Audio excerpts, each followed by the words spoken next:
الرجیم بسم اللہ الرحمن الرحیم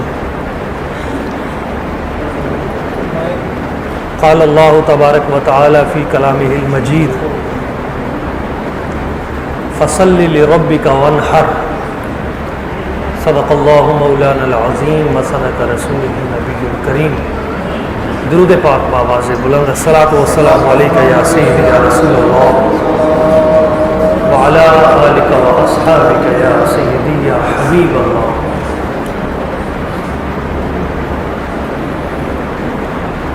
معزز احباب، اللہ کریم کی ذات ببرکات نے اپنا قرب عطا کرنے کے لیے جہاں اور طریقے بیان فرمائے ہیں، ان طریقوں میں ایک طریقہ قربانی بھی ہے۔ قرآن مجید میں ہے فصل لربک وانحر، اپنے رب کی نماز پڑھ اور قربانی کر۔ رب کے قرب کے لیے ہم نماز پڑھتے ہیں، اور سجدے میں اللہ تعالیٰ رب کے بہت زیادہ قریب ہوتا ہے۔ رب کے قرب کے لیے تقوی اختیار کیا جاتا ہے، رب کے قرب کے لیے نیکی کی جاتی ہے۔ اس کے قرب کے جتنے ذریعے ہیں، ان ذرائع میں ایک خوبصورت ذریعہ قربانی ہے۔ قربانی کے لیے قرآن مجید میں 3 لفظ استعمال ہوئے، 3 لفظ آئے ہیں۔ ایک قربان، ایک نسک نون سین کاف، اور تیسرا نحر،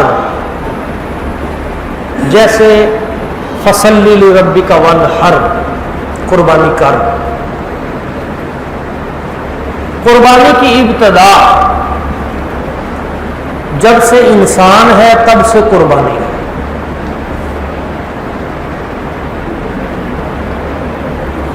آپ کو پتا ہوگا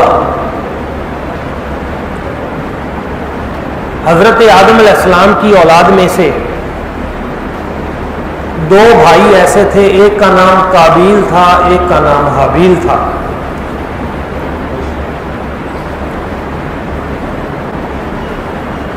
ہر بھائی کے ساتھ ایک بہن بھی پیدا ہوتی تھی، جوڑا پیدا ہوتا تھا۔ جو جوڑا اکٹھا پیدا ہوتا تھا وہ بہن بھائی ہوتے تھے، جو بعد میں پیدا ہوتا تھا وہ آپس میں بہن بھائی ہوتے تھے۔ تو ان کا نکاح ان کے ساتھ جائز تھا، ان کا نکاح ان کے ساتھ جائز تھا۔ تو قابیل کے ساتھ جو بہن اس کی پیدا ہوئی اس کا نام اکلیمہ تھا۔ وہ خوبصورت تھی، تو قابیل اپنی ہی بہن کے بارے میں برا سوچنے لگا۔ تو دین آدم علیہ السلام، شریعت آدم علیہ السلام کے مطابق اس کا نکاح اس کے ساتھ جائز نہیں تھا، بلکہ جو حابیل تھا، حابیل کی بہن کے ساتھ اس کا نکاح ہونا تھا۔ اس نے انکار کر دیا اور کہا کہ میں نے تو اسی کے ساتھ کرنا ہے۔ آدم علیہ السلام نے سمجھایا کہ یہ شرعاً جائز نہیں ہے، تو اس نے کہا کہ میں ایسی شریعت کو نہیں مانتا۔ تو سب سے پہلے جس نے شریعت کا مذاق اڑایا اور شرعی قوانین کا پاس نہ کیا، توہین کی اور شریعت کو مذاق سمجھا، وہ قابیل تھا، پہلا قاتل، انسانوں میں پہلا حاسد، اور انسانوں میں پہلا مذہب تبدیل کرنے والا، اور انسانوں میں پہلا انسلٹر، گستاخ، باپ کا گستاخ۔ جس رشتے کو باپ نے اس کے لیے چنا تھا اسے وہ پسند نہ آیا، بلکہ اپنی مرضی کی، اور ذلیل ہوا ذلت کی موت مرا،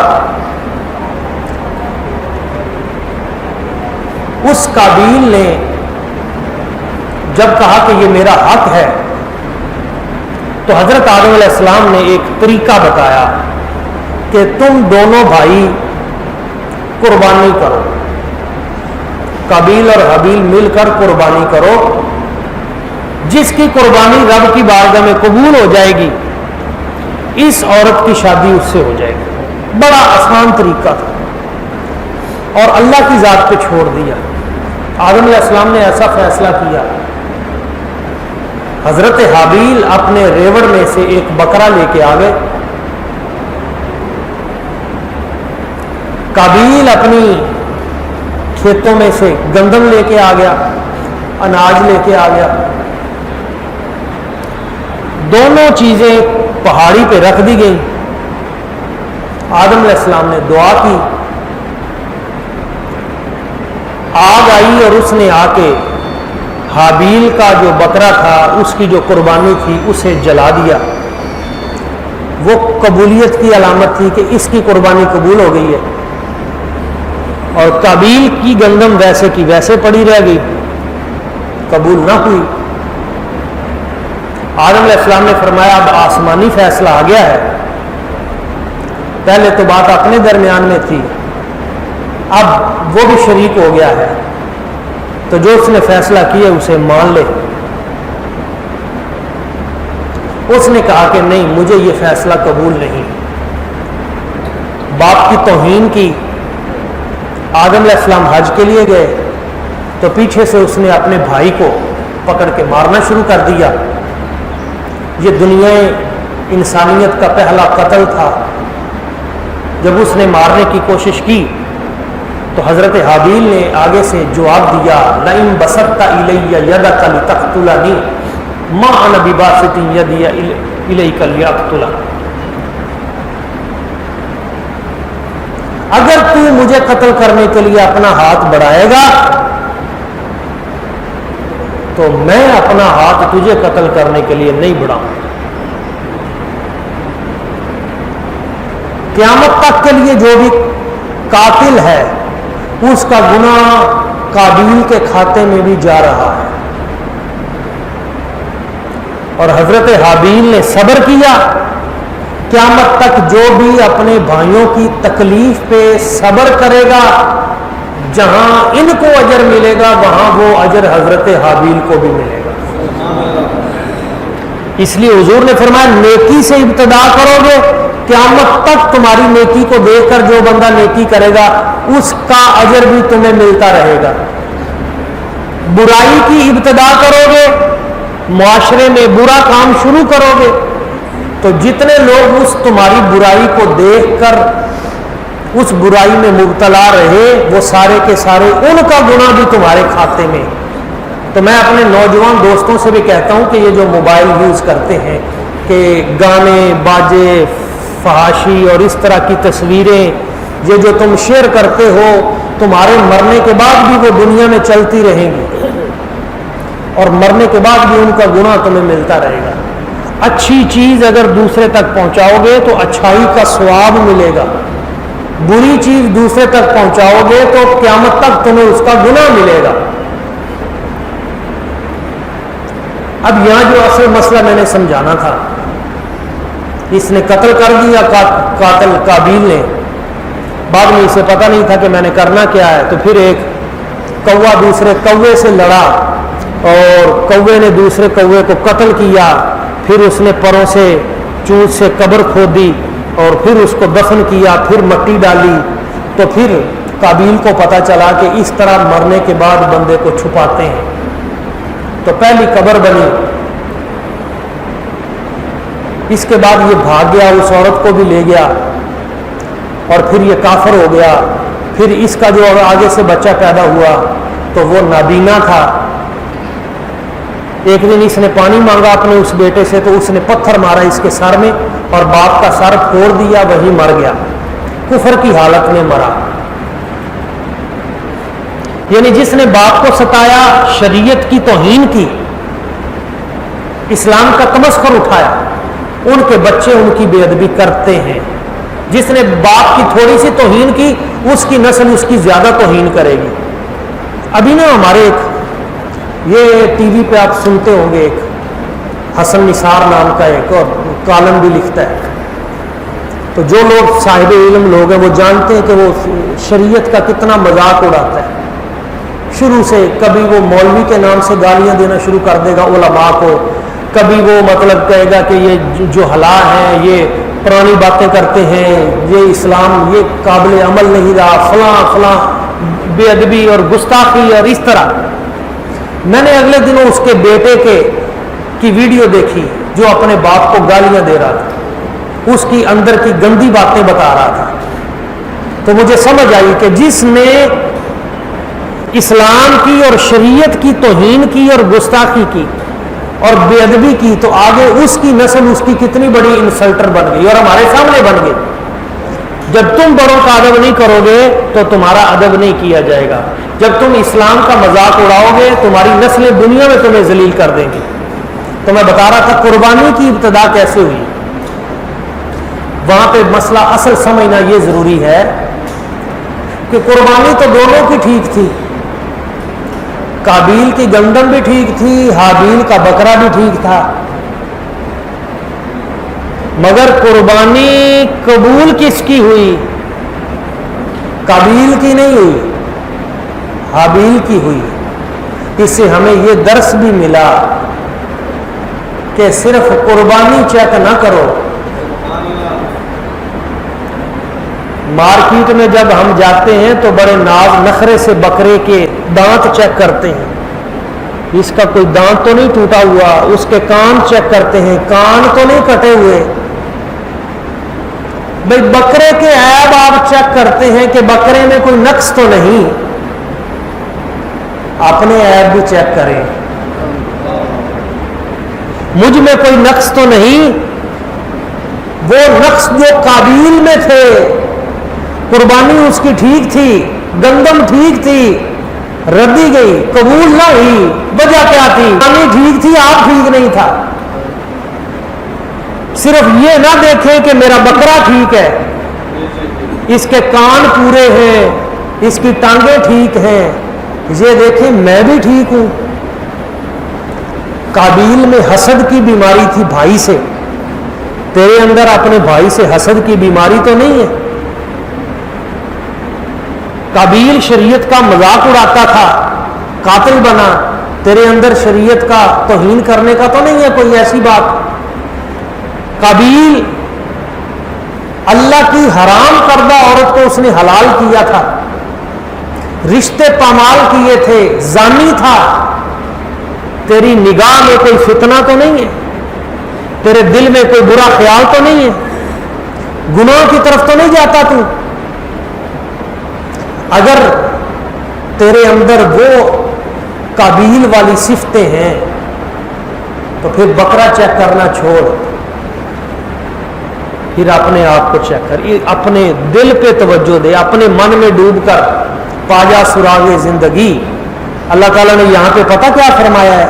فَتُقُبِّلَ مِنْ أَحَدِهِمَا وَلَمْ يُتَقَبَّلْ مِنَ الْآخَرِ. ایک کی قربانی قبول کی گئی، دوسرے کی نہیں کی گئی. آگے پتہ کیا جملہ ہے؟ قَالَ لَأَقْتُلَنَّكَ قَالَ إِنَّمَا يَتَقَبَّلُ اللَّهُ مِنَ الْمُتَّقِينَ. اللہ نے فرمایا میں تو متقین کی چیزوں کو قبول کرتا ہوں. جو متقی ہو، پرہیزگار ہو، خوف خدا رکھنے والے ہوں، مجھ سے ڈرنے والے ہوں، میری مخلوق سے پیار کرنے والے ہوں، ان کے لیے گنجائش نکالنے والے ہوں، میں تو ان کے لیے ان کی قبول کرتا ہوں. لن ینال اللہ لحومها ولا دماؤها. اللہ تعالیٰ فرماتا ہے میرے پاس نہ تمہارا گوشت پہنچتا ہے نہ تمہارا جانوروں کا خون پہنچتا ہے، نہیں. ولکن ینالہ التقوی منکم. میرے پاس جو چیز آتی ہے نا تمہاری قربانیوں کی، نہ گوشت ہے نہ خون ہے نہ کھال ہے، کیا آتا ہے؟ ینالہ التقوی منکم. میرے پاس تو تقوی آتا ہے. تمہارے اندر تقوی کتنا تھا، تمہارے اندر جذبہ کتنا تھا، تمہارے اندر عشق کتنا تھا، یہ بڑی راز کی بات ہے. قربانی پکڑ کے جانور کو ایسے چھری پھیر دینے کا نام نہیں ہے. قربانی اپنی خواہش نفس کو چھری پھیرنے کا نام ہے. ہاں یہ نازک مرحلہ ہے, یہ قربانی کا راز ہے جو میں بتا رہا ہوں.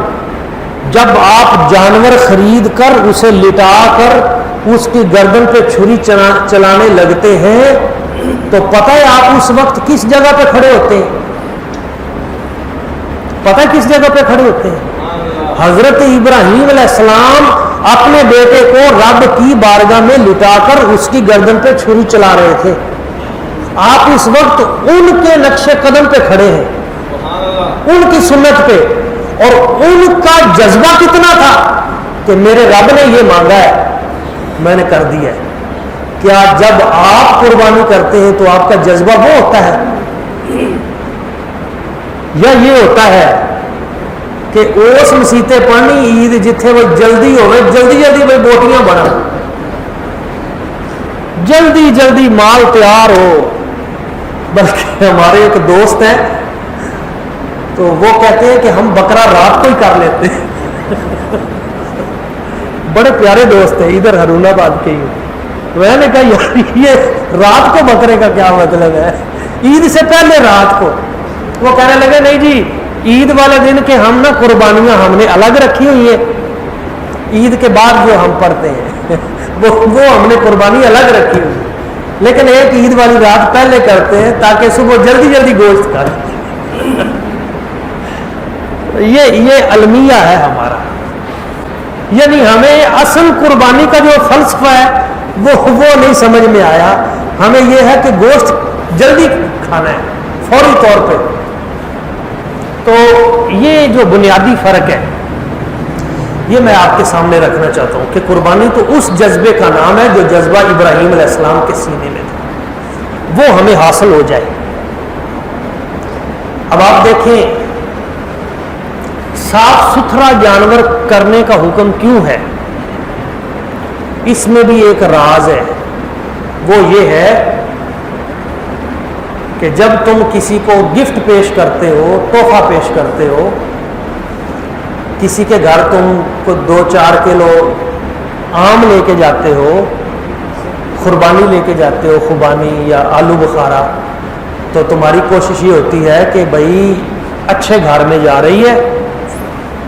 آپ اس دکاندار سے لڑتے ہو دانے اچھے اچھے ڈالنا, فلاں کے گھر میں میں نے جانا ہے چیز اچھی ڈالنا, اور آپ کی کوشش ہوتی ہے کہ کوئی عیب دار چیز. اپنے گھر میں اگر کوئی چیز لانی ہو تو پھر بھی گنجائش آپ دے دیتے ہیں, لیکن اگر کسی بڑے کے گھر میں جانا ہو تو پھر آپ کوشش کرتے ہیں کہ اچھی چیز لے کے جائیں.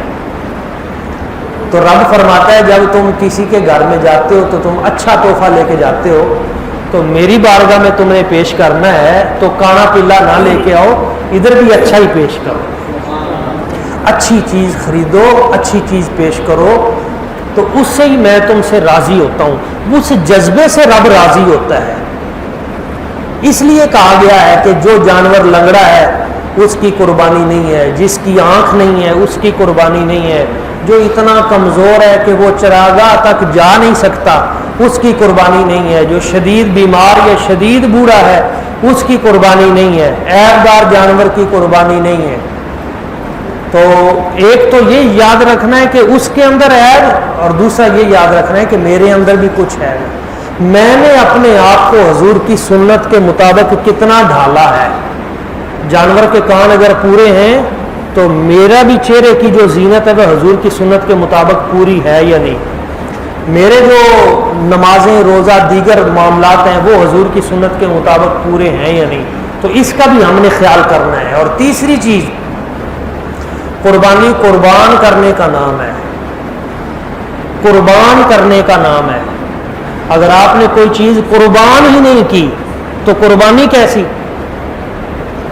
یعنی اگر آپ نے یہی کیا ہے کہ بھائی جانور کیا, ذبح کیا, اور اس کے بعد فریزر کی زینت بنا دیا اور فریج جو ہے وہ اس کو کر دیا اور اگلی عید تک کا پروگرام بنا لیا کہ اگلی قربانی تک انشاءاللہ تعالی یہ چلے گا, تو قربان تو آپ نے کچھ کیا ہی نہیں. وہ ایک لطیفہ بنا ہوا ہے اس طرح. ایک بابا جی تھے تو ان کو خواب کے اندر جنت میں چلے گئے. خواب میں انہوں نے جنت دیکھی, بڑے خوش ہوئے.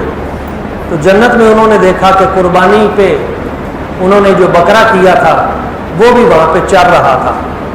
تو قربانی کے 2 مہینے بعد دیکھا, بڑے خوش ہوئے. بکرے کے قریب گئے تو اس کی ایک ٹانگ نہیں تھی. تو کہنے لگے یار میں نے تو تجھے پورا ذبح کیا تھا, اچھا تو تیری ٹانگ کدھر گئی ہے؟ ویسے تو ٹھیک ٹھاک ہے. اس نے کہا جی ٹانگ فریج سے نکلے گی تو ادھر آئے گی جنت میں, وہ تو آپ نے ابھی ادھر ہی سنبھال کے رکھی ہوئی ہے. تو بھائی اس کا مطلب یہ نہیں ہے کہ آپ سنبھال کی. قربانی کا مطلب قربان کرنا ہے. شریعت نے دیکھے غریبوں کے لیے دنیا کا کوئی مذہب ایسا پیکج نہیں دیتا جو اسلام نے دیا ہے کہ 3 دن ہر غریب امیر بلا تفریق گوشت کھائے. کیوں کھائے؟ کہ وہ اس میں اگر سال کے اندر وہ نہیں بھی کھا سکا تو اس موقع پہ غریبوں کے لیے. پھر اس کے 3 حصے بنا دیے کہ ایک حصہ آپ اپنے لیے رکھ لیں, ایک حصہ آپ ہمسایوں کے لیے رشتہ داروں کے لیے رکھ لیں, اور ایک حصہ آپ غریبوں فقیروں مسکینوں میں تقسیم کر دیں. اس میں تھوڑا بہت اگر آگے پیچھے بھی ہو جائے تو اس کی بھی گنجائش ہے. اگر کسی شخص کی فیملی بہت بڑی ہے تو شریعت نے اس کو بھی رخصت دی ہے. یہ فرض نہیں ہے, یہ مستحب عمل ہے. مگر اس سے فائدہ کس کا ہے؟ فائدہ غریبوں کا اسلام نے سوچا ہے کہ وہ کرے. تو کورونا کی وجہ سے وہ لوگ جو بے روزگار ہو گئے ہیں, وہ لوگ جو جن کے کاروبار ختم ہو گئے ہیں, ان کو شریعت نے گنجائش بھی دی ہے کہ وہ لوگ جن کے پاس کچھ نہیں ہے, یعنی تقریباً 50,000 روپیہ جس بندے کے پاس ہے ضروریات اصلیہ کے علاوہ, اس پہ قربانی فرض ہے. اس کی بنیادی جو ضروریات ہیں اس کے علاوہ جس کے پاس اضافی 50,000 ہے اس پہ قربانی فرض ہے. اور اگر کسی کے پاس نہیں تو پھر اسے گنجائش ہے. شریعت نے کہا کہ کوئی بات نہیں, تو اس بار نہ کر, جب تیرے پاس گنجائش ہو تو اگلے سال کر لینا. البتہ وہ غریب آدمی جس کے پاس گنجائش تو نہیں تھی لیکن اس نے جان بوجھ کر بکرا لے لیا کہ میں نے کرنا ہے, اب وہ بکرا اس کے گھر میں کھڑا ہے, اب حالات اور ماڑے آ گئے, اب وہ کہتا ہے کہ نہیں اب مجھے رخصت مل جائے اور میں اسے بیچ کے اپنا چلا لوں, تو اب شریعت کہتی ہے نہیں, اب ایسا نہیں ہوگا, اب قربانی کرنی پڑے گی. کیوں؟ اس لیے کہ جب ہم نفلی روزہ نہیں رکھتے تو ہم پہ کوئی پابندی نہیں ہے. آپ نہیں رکھتے سارا سال نفلی روزہ نہیں رکھتے تو کوئی حرج نہیں. فرض روزے رکھتے ہیں تو ٹھیک ہے, نفلی روزے ان دنوں میں جیسے رکھ لیں, نہیں رکھتے نہ رکھیں. لیکن اگر آپ نے نفلی روزہ رکھ لیا اور دوپہر کے وقت وہ ٹوٹ گیا, اب وہ نفلی روزہ رکھنا آپ پہ فرض ہو جائے گا, اب وہ واجب ہو گیا. کیوں؟ اس لیے کہ آپ نے رکھا, رکھ کے توڑ دیا, اب واجب ہے. تو اب آپ نے بکرا اگر رکھ لیا ہے تو اب آپ پہ فرض ہو گیا ہے, اب وہ قربانی کرنی پڑے گی. تو جناب یہ چند چیزیں میں نے آپ کے سامنے بیان کی ہیں. اس حوالے سے قربانی کے مسئلے کے حوالے سے اگر کسی دوست نے کوئی مسئلہ پوچھنا ہو تو ہم جمعۃ المبارک کے بعد بھی یہی ہیں, آپ اس حوالے سے مزید بھی تفصیلات معلوم کر سکتے ہیں. اللہ کریم کی بارگاہ قدس میں دعا ہے جو چند باتیں ہم نے بیان کی, سمجھنے کی, ان باتوں پہ عمل کرنے کی اور آگے پہنچانے کی توفیق اور سعادت عطا فرمائے. ہم پروجیکٹر پر بھی ایک پروگرام انشاءاللہ 1-2 دن کے اندر کریں گے یہاں پہ, وہ بھی انشاءاللہ اپلوڈ ہو جائے گا. اس میں قربانی کے جانوروں کی تصاویر اور ایک ایک چیز, ایک ایک مسئلہ انشاءاللہ اس میں آ جائے گا. بہت شکریہ.